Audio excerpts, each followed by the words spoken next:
السلام علیکم ورحمۃ اللہ وبرکاتہ۔ محترم سامعین و ناظرین، امید ہے آپ خیریت سے ہوں گے۔ درس قرآن اور خلاصہ قرآن کا آج 13واں سیشن ہے۔ آپ کے سامنے 13ویں پارے کا خلاصہ پیش کیا جائے گا۔ پچھلے سیشن میں 12ویں پارے کا خلاصہ پیش کیا تھا۔ 12ویں پارے کے آخر میں سورہ یوسف ہے اور یوسف علیہ السلام کا واقعہ چل رہا تھا کہ یوسف علیہ السلام کو اللہ تعالیٰ نے کیسے جیل سے نکالا، اور پھر آگے اب 13ویں پارے کے شروع میں یہ بتایا جا رہا ہے کہ یوسف علیہ السلام کو مصر کے جو بادشاہ تھے انہوں نے خزانے کا نگران مقرر کیا، جس کو وزیر خزانہ کہتے ہیں۔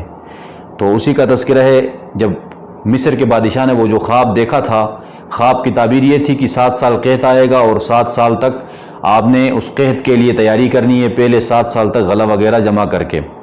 تو اب وہ بادشاہ نے یوسف علیہ السلام سے مشاورت کی کہ اس کے لیے ایک قابل ترین باصلاحیت شخص کو نگران مقرر کرنا پڑے گا جو اس تمام نظام کو سنبھال سکے، تاکہ قحط کے دنوں میں ہمارے لیے پریشانی نہ ہو۔ تو یوسف علیہ السلام اس بات سے بخوبی واقف تھے کہ میرے علاوہ اس وقت اس چیز کا اہل کوئی بھی نہیں ہے، اسی لیے عہدے کی مانگ کی، کہا قال اجعلنی علی خزائن الارض انی حفیظ علیم، کہ مجھے ہی خزانے پر نگران مقرر کریں، میں زیادہ بہتر سمجھتا ہوں۔ ویسے عہدہ مانگنا تو جائز نہیں ہے، لیکن چونکہ جب یہ معلوم ہو کہ اگر یہ عہدہ آپ نہیں لیں گے، آپ نہیں مانگیں گے، کسی نااہل کو سپرد کیا جائے گا اور وہ ملک اور قوم کے نقصان کا باعث ہوگا، تو اس لیے ایسے صورت میں پھر عہدہ مانگ سکتے ہیں۔ یہاں پر بھی یہی سچویشن تھی۔ یوسف علیہ السلام نے کہا اگر میں عہدہ نہیں مانگتا ہوں، یہ نگرانی میں نہیں سنبھالتا ہوں، تو کوئی نااہل شخص اس میں نگران مقرر ہوگا تو پھر 7 سال تک عوام بھوکی پیاسی مرے گی قحط کے دنوں میں، اس لیے عہدہ مانگا اور اس کو نگران مقرر کیا گیا۔ اور کچھ عرصے بعد پھر مصر کے جو بادشاہ تھے انہوں نے بادشاہت بھی یوسف علیہ السلام کو، مصر کا تخت بھی آپ کے سپرد کیا اور آپ کے ہاتھ پر اسلام قبول کیا۔ اور جب اسلام قبول کیا اور پھر 7 سال کے بعد قحط کا دور آیا، تو ارد گرد کے لوگ غلہ لینے کے لیے مصر آتے تھے۔ یوسف علیہ السلام لوگوں کو کم دام میں غلہ فروخت کرتے تھے، تو ان کے بھائی بھی آ گئے، جن بھائیوں نے آپ کو کنویں میں ڈالا تھا۔ وجاء اخوۃ یوسف فدخلوا علیہ فعرفهم وهم له منکرون، یوسف علیہ السلام نے ان کو پہچانا لیکن وہ نہیں پہچان سکے۔ بہرصورت یوسف علیہ السلام نے اپنے تمام نگران عملے کو یہ حکم صادر کیا کہ یہ جو میرے بھائی ہیں ان کے غلے کے اندر کیا کر دو، ان کی رقم بھی واپس کر دو جو یہ لے کر آئے ہیں جمع پونجی۔ اور ان سے پوچھا کتنے بھائی ہو، اتنے بھائی ہیں۔ ایک بھائی بنیامین کا انہوں نے بتایا کہ وہ باپ کے ساتھ رہتا ہے، اس کو ہم نہیں لائے۔ تو یوسف علیہ السلام تو جانتے تھے کہ وہ میرا سگا بھائی ہے۔ اس نے کہا کہ اگر اگلی مرتبہ آپ بھائی کو نہیں لائے، اس چھوٹے بھائی کو، تو پھر آپ کو یہاں سے کچھ بھی نہیں ملنے والا۔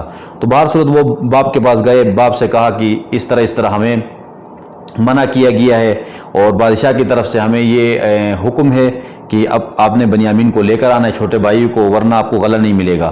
اور پھر جب انہوں نے اپنے تمام ساز و سامان کو کھولا تو اس کے اندر ان کی رقم بھی واپس مل گئی، تو مزید ان کو خوشی ملی کہ یار یہ تو بادشاہ بڑا رحم دل بادشاہ ہے، مفت میں ہمیں غلہ دے رہا ہے۔ تو یعقوب علیہ السلام کو منع کر کے انہوں نے کیا کر دیا، بنیامین کو لے کر آ گئے۔ وَلَمَّا دَخَلُوا عَلَىٰ يُوسُفَ آوَىٰ إِلَيْهِ أَخَاهُ قَالَ إِنِّي أَنَا أَخُوكَ فَلَا تَبْتَئِسْ بِمَا كَانُوا يَعْمَلُونَ۔ یوسف علیہ السلام کے پاس جب بنیامین آئے تو یوسف علیہ السلام نے بنیامین سے الگ کر کے بتایا کہ آپ کو پریشان ہونے کی ضرورت نہیں ہے، میں تمہارا بھائی یوسف ہوں، لہٰذا ان لوگوں نے جو تمہارے ساتھ اس سے پہلے جو معاملات کیے ہیں اسے آپ پریشان مت ہو۔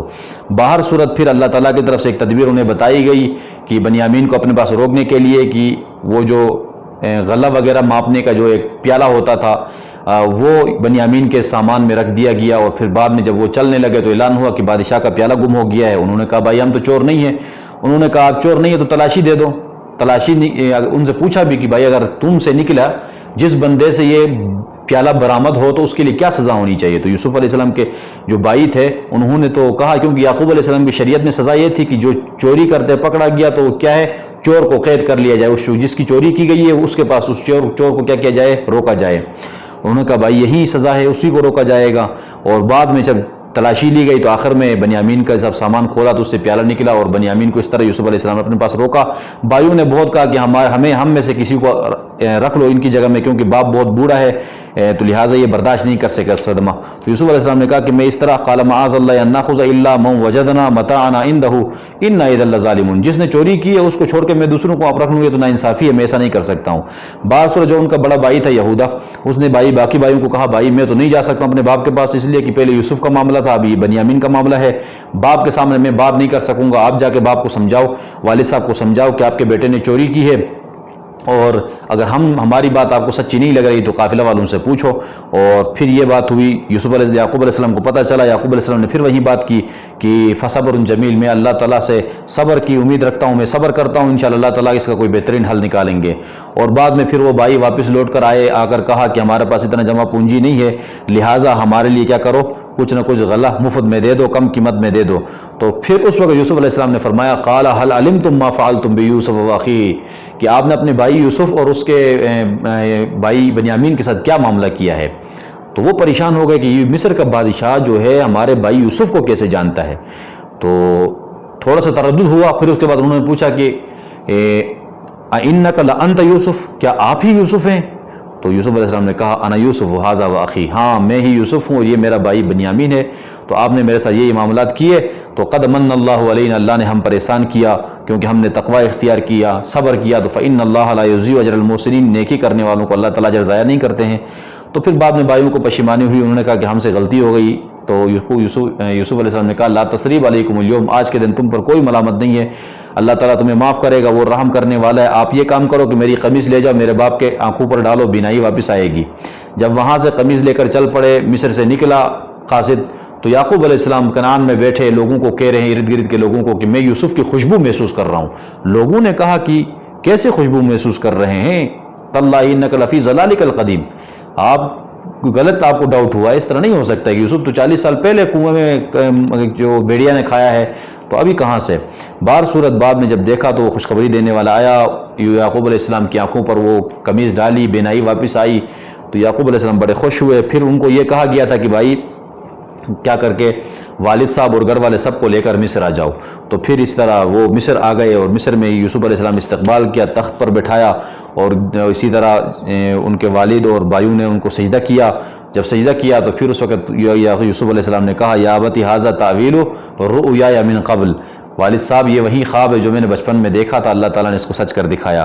اور بھائیوں کے درمیان جو چپکلش ہوئی تھی، بھائیوں نے جو اس کے ساتھ رول ادا کیا، اس پر بھی بھائیوں کو وہ نہیں ڈانٹا یا ان پر کوئی الزام نہیں لگایا، بلکہ یہ فرمایا کہ ان نزغ الشیطان بینی و بین اخوتی، یہ شیطان نے ہمارے اور بھائیوں کے درمیان اس طرح کا معاملہ کیا، شیطان کا یہ کام ہے، میرے بھائیوں کا کام نہیں ہے۔ بار صورت اس طرح یوسف علیہ السلام کا جو قبیلہ تھا اور بنی اسرائیل تھا، کنعان سے کہاں شفٹ ہو گئے؟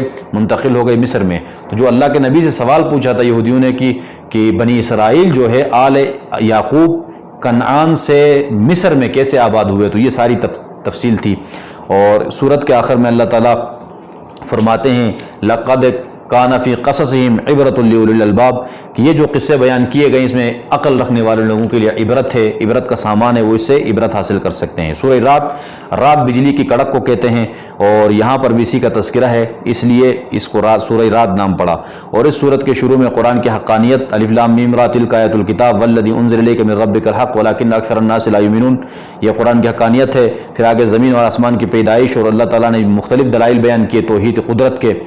اور پھر آگے اللہ فرماتے ہیں ان اللہ لا یغیر ما بقوم حتی یغیروا ما بانفسہم، اللہ تعالیٰ کسی بھی قوم کی حالت کو تبدیل نہیں کرتے جب تک وہ خود سے اپنی حالت تبدیل نہ کرے۔ یعنی ایک قوم اسلام کے راستے پہ، نیکی کے راستے پہ چل رہی ہو، ایمان کے راستے پہ چل رہی ہو، اللہ تعالیٰ کبھی بھی ان کو گمراہی کے راستے پہ نہیں لے جاتے ہیں، ان کی حالت کو ایمان سے کفر کی طرف تبدیل نہیں کرتے ہیں جب تک وہ خود سے کفر کے اعمال نہ کریں، خود سے کفر کے راستے پہ اور گمراہی کے راستے پہ نہ چل پڑے۔ یہ ذکر کیا۔